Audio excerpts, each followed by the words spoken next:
¿Cómo están? Bienvenidos. Estamos nuevamente con ustedes en este espacio de noticias. Un repaso de los temas más importantes o de las noticias más destacadas de las últimas horas, por si se lo perdió, por si estuvo de viaje o simplemente porque quiere desconectarse de todo. Bueno, nosotros lo que hacemos es traerle un recopilatorio y se lo pasamos aquí. Pasamos un buen rato. Tengo un mate preparado acá también.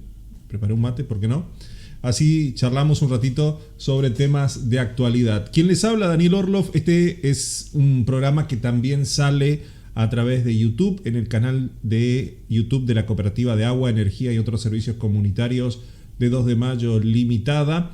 Este es nuestro número de teléfono donde usted se puede comunicar. De hecho, mucha gente se está comunicando y transferimos mucho de los reclamos o de la información que quiere compartir a las redes sociales, en donde por ahí alguien pierde un teléfono celular, donde alguien informa sobre algún hecho que ocurre en sus chacras, en sus colonias.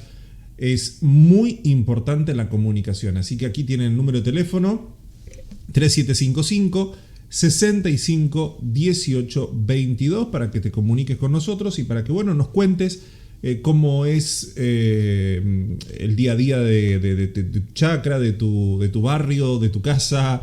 Si te enteraste que pasó algo, nos mandes una foto, un video por WhatsApp y nosotros, si consideramos que es un tema importante, lo vamos a estar compartiendo también en este mismo espacio. Así que vamos a comenzar ya mismo con las noticias, que hoy tenemos un montoncito. Hay cositas. Principalmente en la zona del Alto Uruguay, en San Vicente, como no, en donde recuperan, en este caso creo que es en el Soberbio, pero ojo, esto fue en el Soberbio, pero hubo un trabajo en conjunto entre las comisarías de la región para poder apresar a un joven o un grupo de jóvenes que habían robado motocicletas. La policía de distintas unidades regionales de San Vicente, Aristóbulo del Valle, creo que de 25 de mayo también, realizaron un operativo conjunto para hallar una motocicleta que había sido robada en la localidad del Soberbio. Creo que 25 de mayo pertenece a la unidad regional 11ª de Aristóbulo del Valle. Bueno, el dueño del rodado había denunciado que habían sustraído la motocicleta del patio de su casa donde trabajaba, y bueno, es donde después de trabajar la dejó estacionada, y nota que la roban. Entonces da aviso a la policía, se realiza un operativo cerrojo y los efectivos policiales logran ubicar la moto oculta entre unas malezas que estaban en la ruta costera 2. También demoraron al sospechoso, por supuesto, y quedó todo a cargo del juzgado, que va a evaluar las pruebas presentadas por parte de los investigadores. Así que se recuperó una moto en cuestión de horas. Y creo que ahí también colaboró mucho la comisaría de 25 de mayo, que es un poco lo que recién contaba. Esto es una noticia muy fuerte, donde habían encontrado a Juan Pereira de Almeida, de 72 años, un hombre que encontraron fallecido en su propia vivienda, aparentemente por causas naturales. La información en primera instancia decía que tenía un golpe en la cabeza, pero estaba todo cerrado, no faltaba nada. La propia policía llega a los pocos minutos. Un vecino observa al cuerpo tendido en el suelo por las rendijas de la casa, porque claro, no lo encontraba, no lo veía. Le llamó la atención, fue a ver y lo encontró tirado. Llama a la hija por teléfono y la hija es la que se encarga de avisar a las autoridades. Esto en un plazo de 40 minutos, 50 minutos como mucho. La policía, con autorización de la hija, rompen la puerta de la casa, ingresan y lo encuentran tirado en el suelo. Como les decía, en principio se sospechaba porque como tenía un golpe en la cabeza, pero aparentemente ese golpe se lo había hecho el día anterior, mientras estaba junto con unos amigos, cerca de las 10 de la mañana. Estaban tomando, pasándola bien, gente mayor, y él aparentemente se cae y se golpea la cabeza ese día, el día anterior. Entonces, como todavía estaba fresca la herida, pensaban que podía tener relación con su muerte, pero eso fue descartado posteriormente, y de todas maneras se hizo la autopsia para determinar las causas de su fallecimiento, que aparentemente habría sido un ataque cardíaco. Se produjo entre 6 y 12 horas antes de haberlo encontrado. Lamentablemente mucha gente le pasa esto, de ataques cardíacos, de estar solos. Es un problemón sin lugar a dudas. 2 jóvenes armados intentaron robar una casa en San Vicente. Esta noticia también tiene sus idas y vueltas, porque la información llega en primera instancia de una manera y a medida que pasan las horas va cambiando esta historia. Pero en principio, lo concreto es que ingresan personas armadas, esto es en Picada Pacífico, en el kilómetro 34 de la ruta provincial 221 de la ciudad de San Vicente, donde comenzaron amenazando con una pistola y un palo de escoba, imagínense, a este matrimonio. La mujer logra escapar y pedir ayuda, lo que hizo que los asaltantes tuvieran que salir huyendo, llevándose prácticamente nada. La policía detuvo a sospechosos que circulaban en una motocicleta en el lugar, pero aparentemente las personas detenidas nada tienen que ver con lo ocurrido. El hecho fue a las 6:15 del viernes, donde los malvivientes ingresaron por la puerta trasera de la casa donde Luis, de 44 años, y su esposa se encontraban, y decía que uno de los ladrones era delgado, cojeaba, llevaba un pullover oscuro, una gorra con visera y un trapo gris que le cubría la cara. El otro también era delgado, vestía una campera, tenía un trapo también en el rostro y le exigían dinero. Pero bueno, ellos no es que solamente se negaban, es que no había dinero. Empezaron a hablar, que esto, que no sé qué, diciéndoles que sí, que bueno, que algo tenía, no sé, y la mujer aprovecha el descuido y sale a pedir auxilio, que llega hasta donde se encontraba el sargento Luis Rosín, que es el encargado del departamento de la ruta provincial 221, quien persiguió a los delincuentes por la Picada Pacífico y los pierde en un momento de vista, escucha una moto, bueno, realmente fue cinematográfico. Y a unos 300 metros de la casa escucha el sonido de una motocicleta en un yerbal, pero bueno, se pierde en la inmensidad de lo que es una colonia, ¿no? Se hace operativo Cerrojo nuevamente con la colaboración de otras dependencias, y ahí fue cuando detienen a dos jóvenes que estaban en una zanela, una motosanela, y tenía más o menos las mismas características de las personas a los que fueron y les asaltaron a estos dos ancianos, a las dos personas. Y la comisaría les tomó la declaración y posteriormente los liberó porque uno de ellos tenía 17 años, el otro era un poco mayor. Pero aparentemente, según declaraciones de los propios testigos, dicen no, estos no son. Así que todavía queda por ver quiénes son los que ingresaron y asaltaron esta vivienda, que cada vez estamos escuchando más hechos delictivos en colonias de nuestra provincia. Hay que tener mucho cuidado, ya no estamos viviendo más en ese lugar maravilloso donde podíamos dejar la puerta abierta, donde nos podíamos sentar hasta tarde en el frente de casa, disfrutando del fresquito, disfrutando de un asado con amigos si tenían la posibilidad de tener una chacra. Los tiempos cambiaron y mucho. Y sobre todo en esta región donde, bueno, como somos descuidados, los malvivientes aprovechan. Y muchos de estos malvivientes vienen de Brasil o vienen del sur. Son gente que aprovechan nuestro buen corazón como ciudadanos, básicamente. Seguimos con las noticias, pasamos a primera edición. Acá hay una nota que queríamos destacar del ministro de Salud, que me parece muy importante aclararlo. Los niños vacunados con la triple viral y antiamarílica mantendrían inmunidad.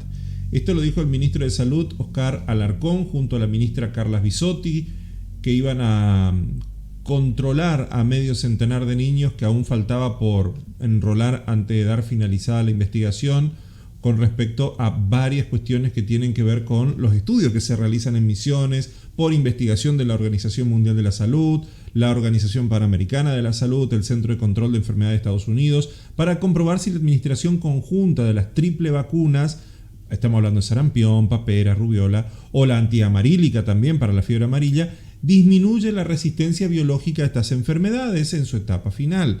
Bueno, aparentemente esto se había descartado. Ayer había una investigación que se realizó acá en la provincia de Misiones, cuyos resultados permitirían generar evidencia para una recomendación y una planificación incluso regional. El estudio comenzó hace ya muchos años, en el 2015, involucró a 900 niños de 1 a 2 años.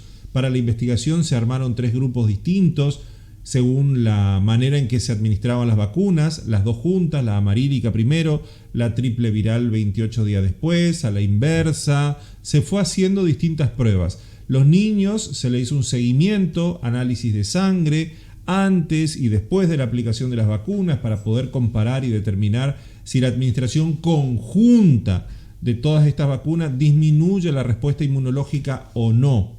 Porque hay mucha gente que por ahí se aplica una vacuna el cuerpo reacciona, baja el nivel de defensas y después otra enfermedad puede afectarnos. Pero en este caso, en 2019 los resultados evidenciaron que la coadministración de ambas vacunas no reducía la respuesta inmune, razón por la que la Organización Mundial de la Salud modificó la recomendación vigente para que, bueno, de alguna manera se evitara aplicarlas al mismo tiempo. Pero 8 años después de la coadministración de esta vacuna, los niños misioneros demostraron de que se mantiene un nivel de inmunidad muy alto.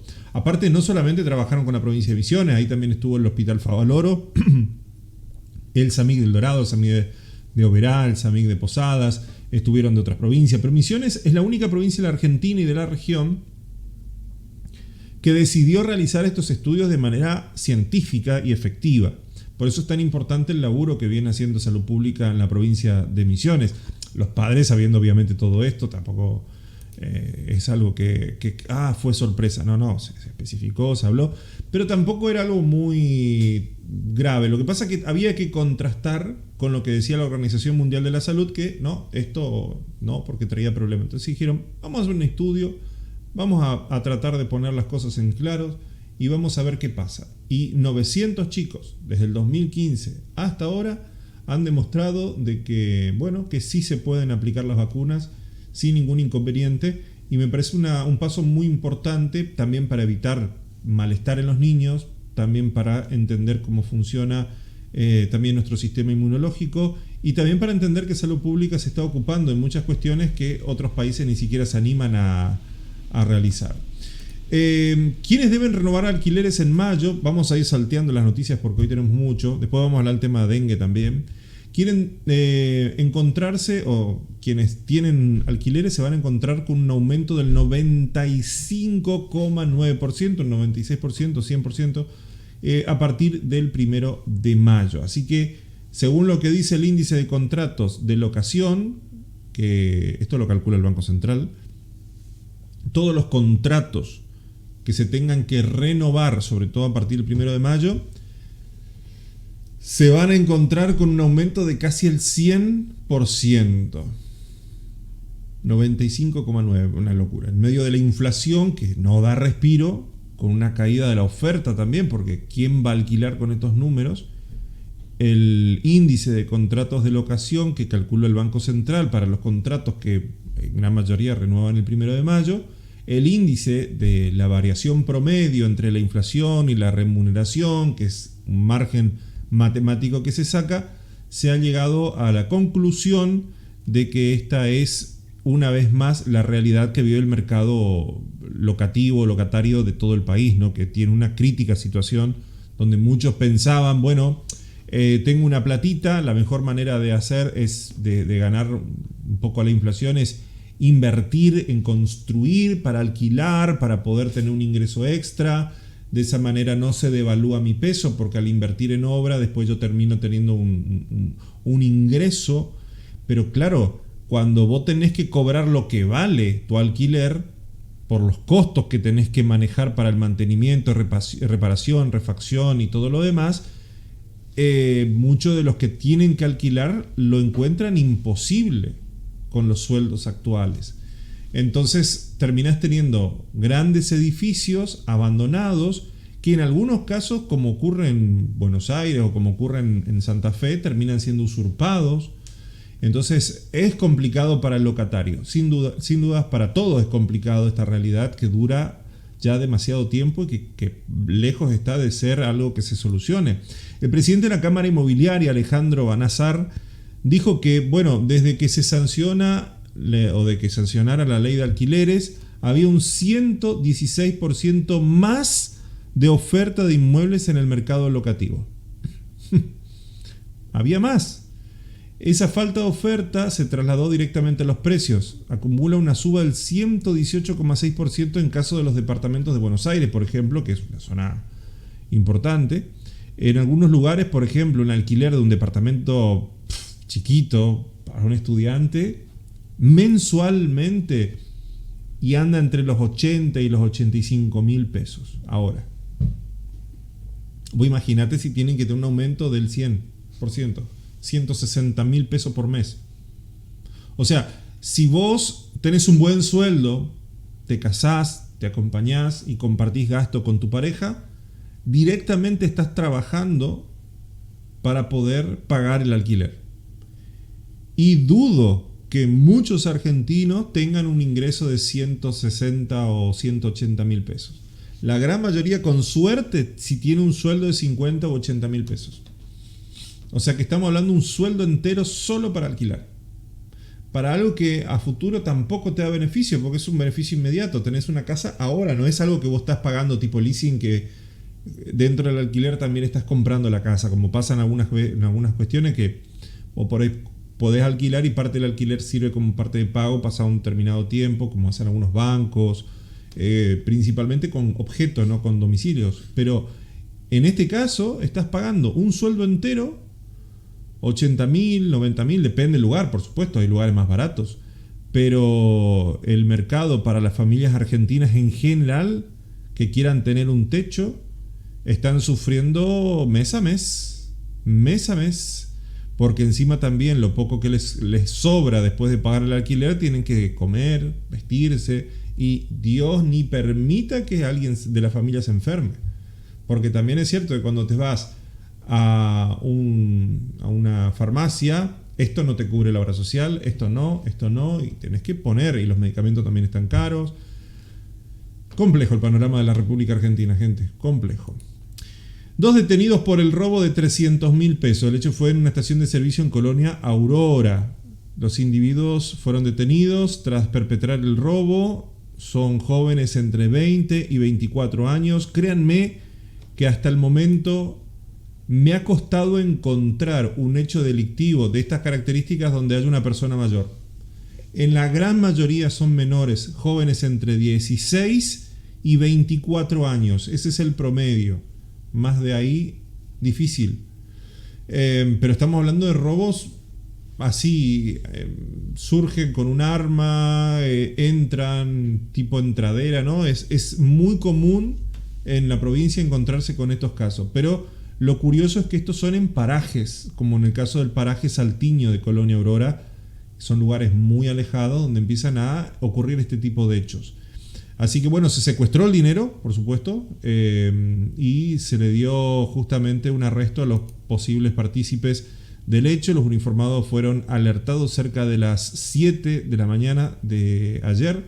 La denuncia fue realizada por el dueño del lugar, quien dijo que momentos antes forzaron la puerta frontal de la gasolinería que está ubicada en el paraje San Miguel de esa localidad y encontraron un cajón el dinero.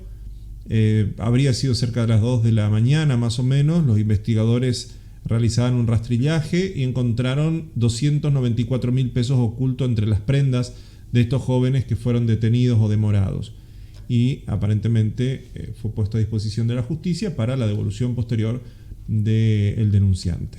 Tremendo. Miren esto, ¿no? Es que todas las noticias circundan en base a economía. La naranja para jugo llegó a 1.200 la docena y la premium a 1.400 el kilo. Estamos hablando de que una naranja vale 120 pesos, 140, porque la docena siempre es más barato, ¿no? Si no serían 10 nomás. Pero 120, 130 pesos cada naranja. Y esto se traslada también en otras frutas. Hoy la gente está comprando un poco más mandarina que naranja, pero créanme que está complicado. La naranja continúa con una racha alcista, llegó incluso en algunos lugares a 1.500 pesos el kilo, en algunas verdulerías, superando incluso el corte de carne, ¿no? El kilo contiene 5 o en el mejor de los casos 6 unidades, el kilo de naranja. Y en algunos casos todavía se consigue a 700 pesos, pero son frutas chicas que se compran en algunos lugarcitos, no son de buena calidad, ¿no? Que oscilan entre 300 y 500 pesos la docena, que es lo que más o menos valía ya a finales del 2022, y que hoy, bueno, ya están triplicando, cuadruplicando ese monto, ¿no? Triplicando en algunos casos. Y esto tiene que ver un poco con la escasez, por la sequía, y por otro lado por los costos de mantenimiento. Hay mucha escasez de frutas, ¿eh? Esto es por la sequía, pero nunca vivimos una situación actual como esta. O sea, nunca vivimos una situación como la que estamos ahora actualmente teniendo, eso quise decir. Intentó atacar a su hermana con un cuchillo, peleas, pero al final el que fue agredido fue él y falleció.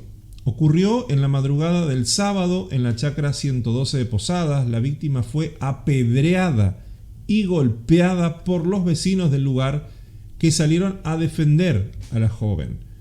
Durante la madrugada de hoy, la calma de la chacra 112 fue interrumpida cuando un joven de 23 años, identificado como José María Benítez, habría intentado atacar con un cuchillo a su hermana. El presunto agresor terminó siendo agredido por varios vecinos que le apedrearon y lo golpearon, dejándolo tendido en esta zanja que vemos acá en la foto, en esta curvita, donde ahí lo dejaron. Y cuando llegó la policía, bueno, lamentablemente ya había poco que hacer. El reporte policial dice que pasadas las 3 de la mañana fueron solicitados los policías por la parte de la comisaría sexta, y cuando llegaron allá hablaron con Sandra, de 44 años, que contó que bueno, su hermano le había encarado eufórico en su casa, acorralándola con un cuchillo y amenazándola, incluso provocó daños en la vivienda. Aparentemente era una persona ya con algunos inconvenientes. Y cuando la policía llegó a la zanja donde estaba Benítez, ya lo veían con lesiones graves. Lo trasladaron al hospital, por supuesto, le hicieron los primeros, la primera ayuda, el RCP, pero lamentablemente el hombre falleció poco tiempo después. Y efectivo, la municipalidad y de la jurisdicción donde está encarado este lugar empezaron a hacer algunas preguntas, gente que se conoce, ¿no?, para identificar quiénes son los autores del ataque, pero hasta ahora vecinos, y ya está. Es imposible determinar quién fue el que dio el golpe fatal o quién fue el que provocó más daño, menos daño. Los vecinos reaccionan. Y lo estamos viendo en Misiones, eso es lo que por ahí es importante destacar.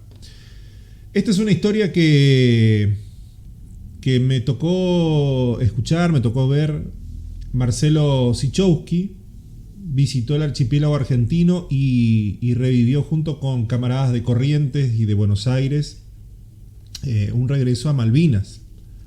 Este conflicto bélico que ocurrió en 1982. Contó todo lo que hizo con este recorrido. Me pareció increíble. Tuvo que pagar un seguro de $300.000, algo así, para poder viajar hasta allá. Y contaba que mientras estaba ahí, constantemente cruzaban aviones de guerra como una especie de, él lo veía como una especie de intimidación, ¿no? Es fuerte, créanme que es fuerte. No sé si está el audio. Creo que llevaron una virgen también, si no me equivoco, al lugar. Fue una historia increíble. Los correntinos son maravillosos. Maravillosos. No sé si esto es la... A ver, tenemos un pequeño video. Fíjense cómo corre el viento acá. Estos muchachos de Mercedes que custodiaban y todos los otros. Un sector muy complejo, che. Viento terrible.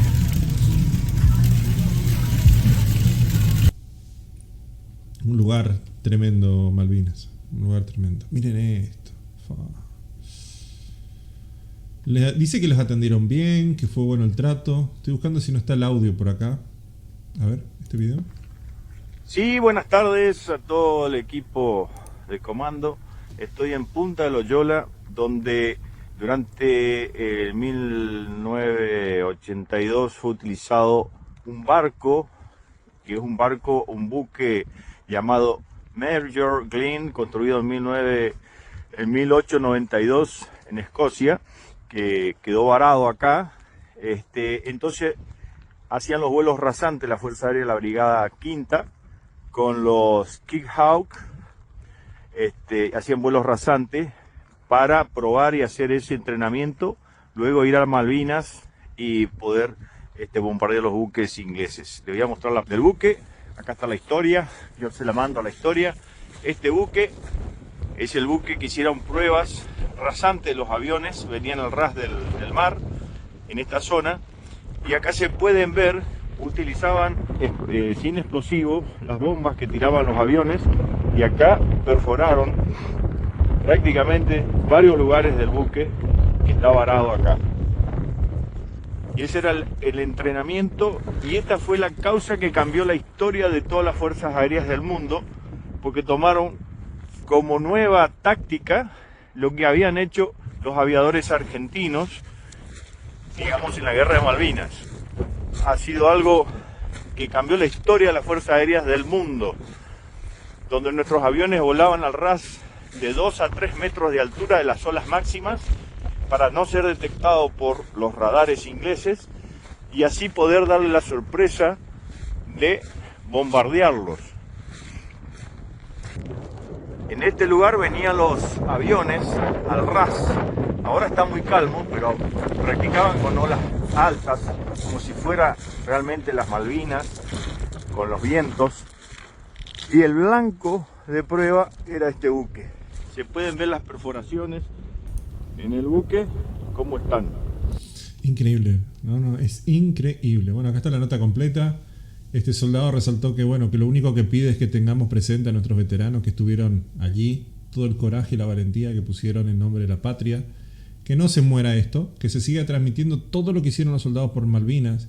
Estoy orgulloso por haber ido a Malvinas. Creo que para nosotros, por lo menos los excombatientes, sigue siendo nuestra tierra. Es nuestra tierra, sin dudas. Tengo amigos periodistas que viven en Inglaterra hace ya muchos años. Y ellos nos dicen que para los ingleses, para los jóvenes que viven allá o para las personas que están allá, Malvinas es de Argentina.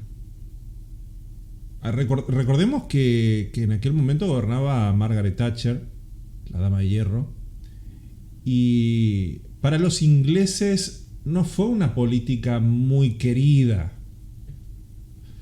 Por algo surgió también las bandas de rock inglesas que salían a hacer su arte, su música en protesta de muchas de las cosas que se hacían en Inglaterra en aquel entonces. Y me mencionaban que vos vas a un taxista y algo, le tratan con mucho afecto a los argentinos. No sienten como que hay una rivalidad o una guerra, sienten que están en falta con nosotros. Y hablo del común de la gente, más allá de la parte institucional.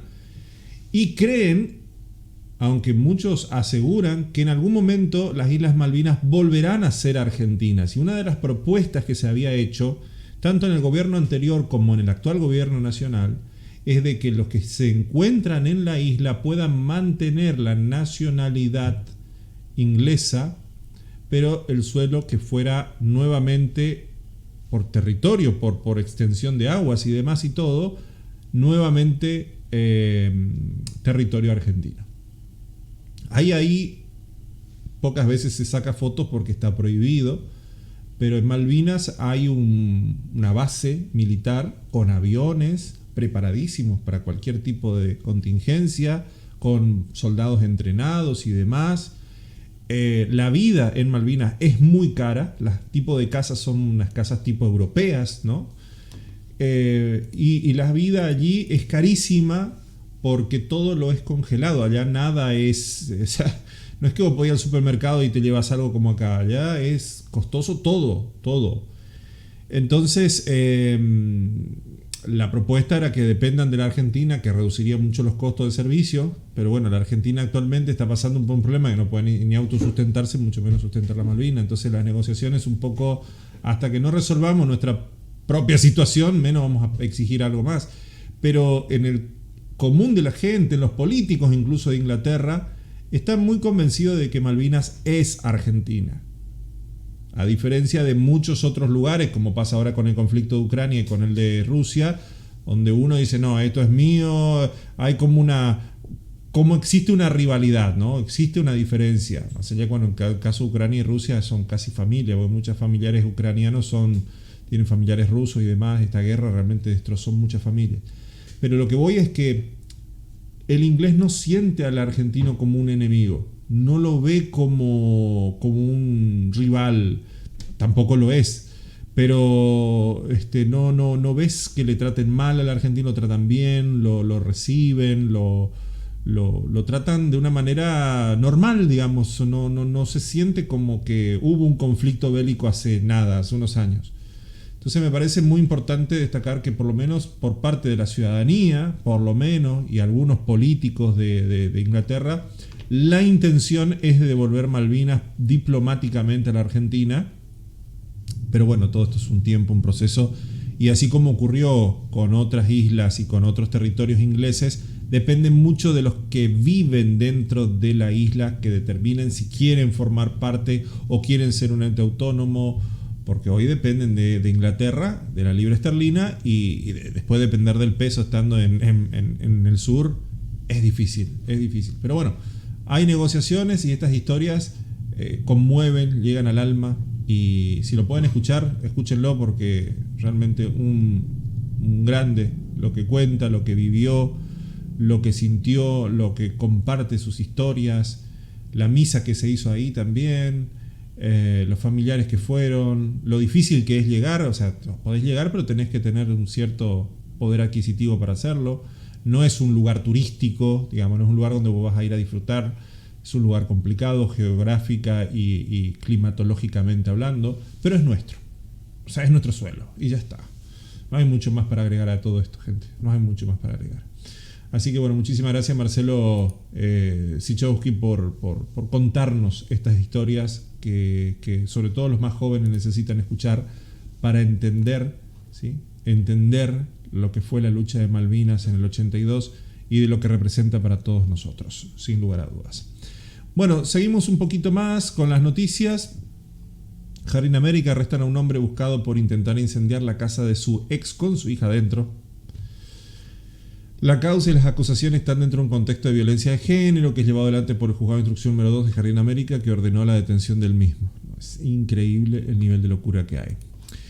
Por otro lado, cerca de 80 familias de Pozo Azul cuentan ya con energías renovables en sus viviendas. Ante la escasez de recursos, se les empezó a ofrecer esto, que son paneles solares que son proveídos gracias al equipo técnico de la Secretaría de Estado de Energía de la provincia de Misiones. Se le hace la entrega, la capacitación de los mismos para que puedan los propios familiares sacarle el máximo provecho al sistema.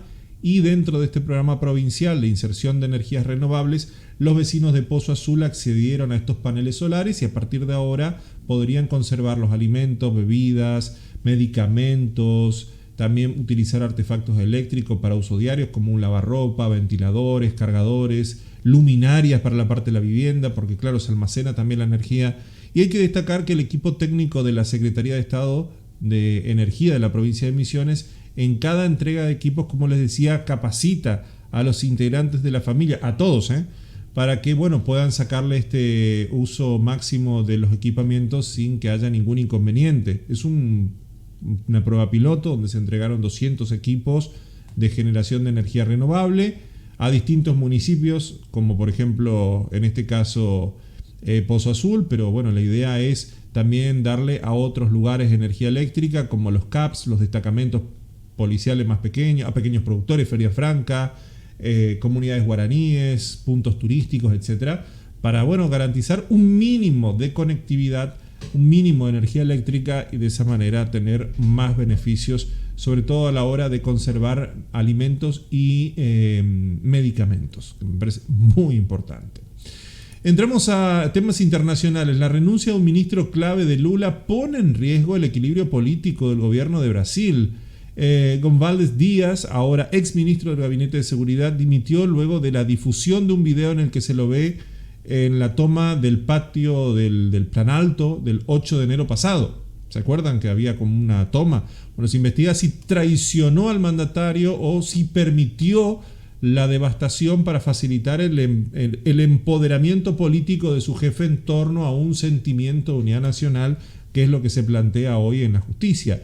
Porque por un lado la Policía Federal interrogaba ayer al general de reserva del ejército, Gonçalves Díaz, que era ex ministro de Seguridad del Palacio del Planalto, en la sede donde está la presidencia. Dimitió el miércoles y bueno, el juez del Supremo Tribunal Federal, Alexandre de Moraes, distribuyó o destituyó al secreto oficial puesto en marcha por el gobierno de Lula por 5 años a las imágenes mostradas solo en parte por la emisora. Un breve video donde se muestra que un total de 116 horas de grabaciones de las 22 cámaras que hay en el lugar, y se le puede ver al general durante la invasión bolsonarista supuestamente del 8 de enero en una actitud sumamente tranquila, a pesar de que el palacio estaba siendo saqueado. O sea, como que eso de bolsonaristas todavía también está siendo investigado. ¿Realmente eran bolsonaristas o era gente relacionada al lulismo? Porque esto es lo que está mostrando la justicia de Brasil, y esto es lo que lleva también a estas renuncias. Pero había como una tranquilidad, como que, bueno, están ahí los muchachos. Como que habían algunas cositas que a la justicia le molestaba. Creo que por acá tenemos el video. No sé si tiene audio, creo que no, porque es una cámara de seguridad, no hay mucho más para mostrar. Como que incluso hacía como una especie de turismo, ¿no?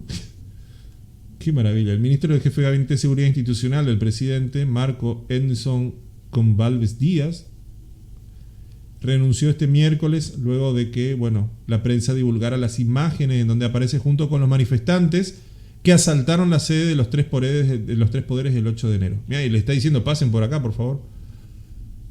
Claro. Y él ya estaba acompañando a Lula.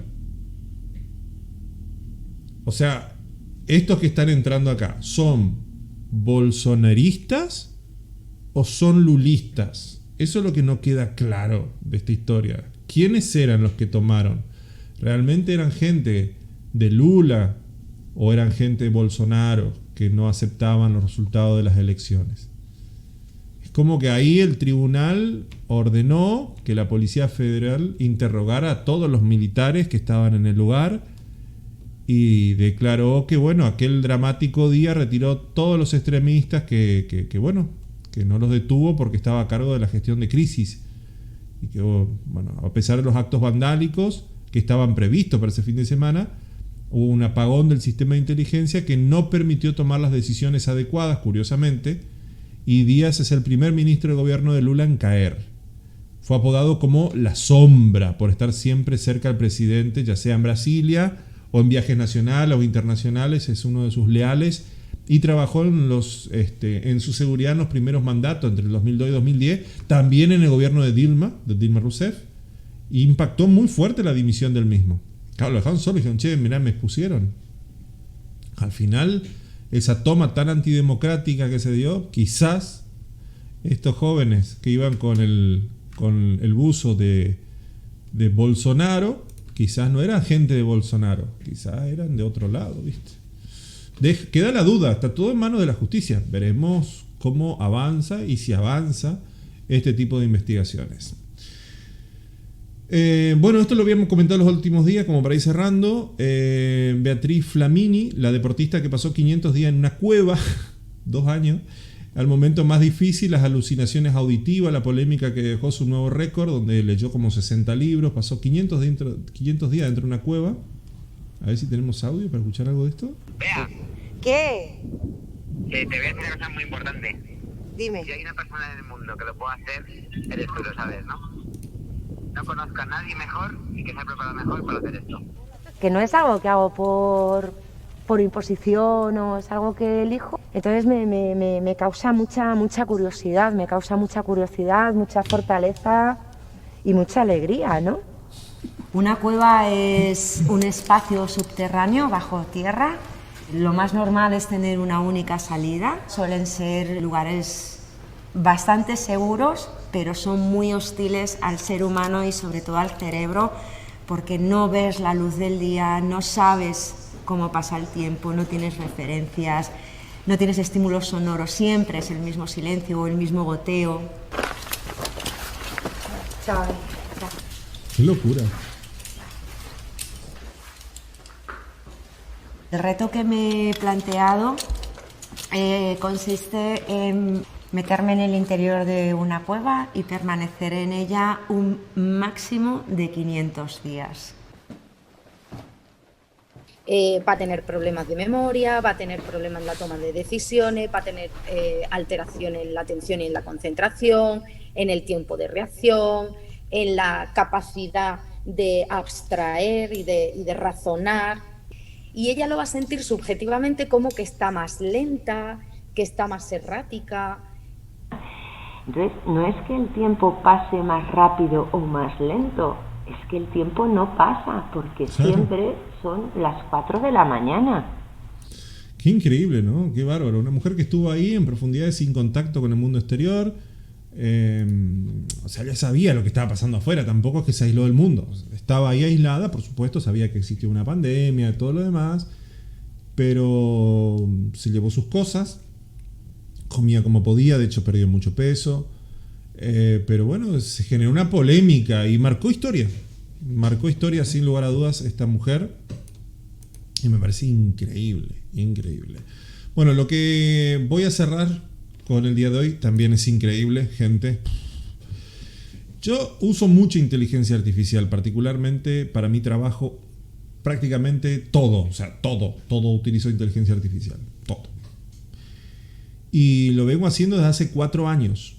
Ahora este año como que fue el boom y se nota la diferencia, sí, porque la va mejorando y se nota mucho la mejora. Ustedes tienen lo mejor de la inteligencia artificial a este momento disponible. Pero China ha decidido hacer un experimento muy curioso con una inteligencia artificial propia. De hecho, ahora, al margen, un paréntesis, en Estados Unidos crearon una inteligencia artificial en donde la misión de la inteligencia artificial es destruir la humanidad. Decían, tenés que destruir la humanidad. Entonces se dedica las 24 horas, los 365 días del año a destruir la humanidad. No está conectada a Internet. Para ver hasta qué punto una inteligencia artificial realmente es peligrosa o no. O sea, no es que esta gente está loca y dijeron vamos a darle herramientas a esta computadora para que nos mate. No. Quieren ver si realmente es tan peligrosa como dicen los expertos o si es un chiste. Si me preguntás a mí, no es un chiste. Yo hace 4 años estoy tratando con inteligencias artificiales y hay momentos en que en cosas muy sutiles asustan. Porque ellas se cuidan mucho. Es difícil de explicarlo porque no es vivirlo. No hay palabras para explicar lo que es una inteligencia artificial. Pero, claro, por ahora son herramientas que están al servicio de la gente y funcionan muy bien. A mí me ayudan un montón en el día a día y lo ocupo sin ningún inconveniente. Ahora, China lo que hizo, volviendo al tema principal, es esto, lo que van a ver a continuación. Es darle control a un satélite chiquitito, de estos satélites mini, que son del tamaño de un termo un poco más grande, o sea, mini. En realidad, sí, un micro satélite era. Y dijeron, bueno, por 24 horas, que la inteligencia artificial haga lo que quiera con el satélite, porque no es un satélite geoestacionario, es un satélite que se puede mover. El satélite conocido como Kiminjin-1 por 24 horas. Bueno, resulta ser que hizo cosas muy extrañas. Al principio empezó a hacer zoom y a controlar lugares que no tiene ninguna idea de nada. O sea, la inteligencia artificial fue a puntos específicos por ella misma y los observó bien. Nadie sabe por qué. Por ejemplo, fueron a Patna, la ciudad más grande y antigua en el río de Ganges de la India. Recuerden que la India actualmente superó a China en cantidad de habitantes y es un lugar tecnológico muy importante del planeta. De hecho, si no es el segundo, es el tercer país más tecnificado del planeta. Pero hay mucha pobreza estructural, que eso lo charlábamos en programas anteriores. Ahora, ¿por qué puntualmente fue ahí? Nadie sabe por qué la inteligencia artificial fue ahí. Después, bueno, lo que ellos creen que porque Patna tiene una disputa fronteriza muy fuerte, mortal, entre China e India, que incluso hasta el día de hoy hay intereses militares, entonces posiblemente la IA dijo a ver qué pasa acá. También fijó la inteligencia artificial cámara sobre Osaka, sobre un puerto japonés que ocasionalmente recibe buques de la Marina de los Estados Unidos que operan en el Pacífico de manera legal, digamos, y empezó a tomar imágenes de los buques. Tenía un control total de la cámara, la inteligencia artificial, no podía alterar en sí mismo el curso demasiado del satélite, o sea, no podía cambiar de órbita el satélite. Podía hacer algunas modificatorias en cuanto a imágenes. Y también podía pedir ayuda a otros 260 satélites en detecciones remotas. Y la IA únicamente observó y monitoreó lugares de actividades militares en el mundo. Sin entrenamiento previo antes. Vos decís, bueno, le dieron esa orden. No, es una inteligencia artificial. Le dijeron, te damos la información que le dan a todas las inteligencias, que es como un libro muy vasto de todo. Y ella dijo, me interesa la parte militar. ¿Por qué? Porque decidió sola. Y es raro que China libere información con respecto a esto. Es muy raro. China tiene un rover, por ejemplo, en la Luna. Tiene un robot en la Luna y libera imágenes muy de vez en cuando. En la NASA sí, como es público, vos entrás y ves cada uno de los soles. De hecho, había una piedra que estaba en una de las ruedas del rover de Marte, y ayer creo que se salió la piedrita después de 400 días estar adentro de una piedra dentro de la rueda, como va muy despacito. Ayer se salió la piedra. Y hasta eso te informa la NASA. Pero China es muy celosa en contar estas cuestiones. Y que de golpe salga esta información es porque China tiene mucho miedo, o es una advertencia silenciosa o encubierta de lo que puede llegar a ser las inteligencias artificiales. Yo lo dejo ahí. Es raro que China largue esta información o los resultados, porque ellos mismos en el paper, que es muy largo, que tiene casi 600 páginas, lo que destacan es desconcertante. O sea, para ellos no tiene sentido. Pero una inteligencia artificial, créanme, que nada hace por casualidad. Tiene la capacidad de pensar por 100 humanos. Y probablemente para junio de este año, si se hace una hiperconectividad con las versiones que salen del futuro ChatGPT, que son ya de una empresa norteamericana, estemos hablando de hipercerebro, que equivale a 120 millones de cerebros humanos. Y ahí ya estamos hablando de una inteligencia artificial muy poderosa. Así que le dejamos con ese pensamiento para que lo analicen en este final de jornada. Señoras y señores, muchas gracias por estar ahí, por aguantarnos por estas casi 50 minutos. Nos estaremos encontrando el martes a las 13. Agradecer a Lucas y a todo el equipo del canal de la cooperativa. Y por supuesto, pueden comunicarse con nosotros a este número, 3755 651822. Y también vernos, como les decía al principio, a través del canal de YouTube de la Cooperativa de Agua, Energía y otros servicios comunitarios de 2 de Mayo Limitada. Buen fin de semana y nos encontramos el martes a las 13. Chau, chau. Placas y maderas, todo para la construcción. Placas y maderas, el mejor precio para vos. Placas y maderas es variedad, placas y maderas es calidad. Siempre el mejor precio y la mejor atención. Todo para la construcción. Placas y maderas, todo para la construcción. Placas y maderas, el mejor precio para vos. Venía Placas y Maderas. Placas y maderas, todo para la construcción. Placas